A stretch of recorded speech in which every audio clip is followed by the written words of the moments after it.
télévision, l'humoriste a apporté un long message de soutien à la chanteuse du télécrochet, voyant dans son départ une stratégie pour nuire aux musulmans. L'affaire Ménel prend une tournure, de plus en plus communautaire. Après que la chanteuse de The Voice a décidé de renoncer, sans doute encouragée par TF1, à poursuivre la compétition de télécrochet, de nombreuses personnalités ont exprimé leur tristesse, voire leur révolte face à ce départ.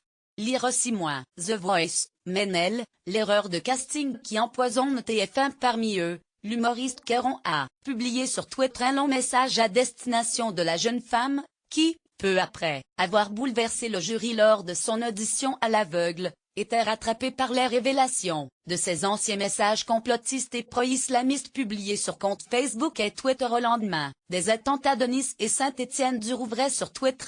Devant la polémique grandissante, on apprenait dans la nuit de jeudi à vendredi que la jeune femme renonçait à la compétition. Malgré des excuses sincères, l'environnement restait trop pesant, expliquait-elle, exonérant de ce fait TF1 et ITV Studio, producteur de The Voice, de la responsabilité dans cette affaire. Pour Kéron, il n'y a aucun doute possible, cet abandon résulte d'une stratégie de l'extrême droite pour nuire aux musulmans. L'humoriste français apporte tout son soutien à la byzantine d'origine syrienne de 22 ans. Qui a dû vivre quelques jours difficiles à recevoir des messages racistes et à voir des chroniqueurs et éditorialistes en quête de buzz dire qu'elle était d'accord avec les attentats. Théorie du complot pour tous le 15 juillet 2016, au lendemain de l'attentat qui avait frappé la ville de Nice sur la promenade des Anglais et fait 86 morts et 458 blessés. Ménel avait posté sur son compte Facebook « C'est bon, c'est devenu une routine, un attentat par semaine ». Et toujours pour rester fidèle, le terroriste prend avec lui ses papiers d'identité. C'est vrai, quand on prépare un sale coup, on n'oublie surtout pas de prendre ses papiers.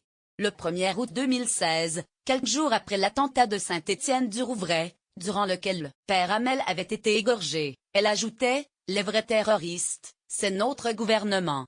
Kéron, qui cite l'étude de l'IFOP affirmant que 8 Français sur 10 croient à au moins une théorie du complot, se questionnent. Ces personnes qui t'accusent de tous les maux ce sont-elles? Demandez un seul instant si Pierre, Paul ou Jacques pouvaient y croire également? Non. Et, poursuit, malheureusement, tu es déjà devenu un symbole. C'est rare de voir une femme voilée à la télé dans une grosse émission à forte audience et que l'on ne parle ni de banlieue ni d'attentat. Selon l'auteur de Nous trois ou rien, qu'une personne voilée soit jolie, fasse l'unanimité, et prône la tolérance. Ménel a interprété Alléluia de Leonard Cohen, en anglais et en arabe, NDLR, et trop pour la partie raciste de notre pays, et l'humoriste de conclure, pour cette frange extrême, il faut que l'on ait peur du voile et que l'on stigmatise celles qui le portent, leur pression a fonctionné. L'acteur et réalisateur oublie, dans son plaidoyer, de signaler que Ménel encourageait la lecture de Tariq Ramadan, liquait les spectacles de Dieudonné et posait avec la présidente de l'ALAB, association proche des frères musulmans pour laquelle elle a chanté. Jamais il n'a été reproché à la candidate de porteur un turban, manière moderne, expliquait l'intéressé, de porteur le voile.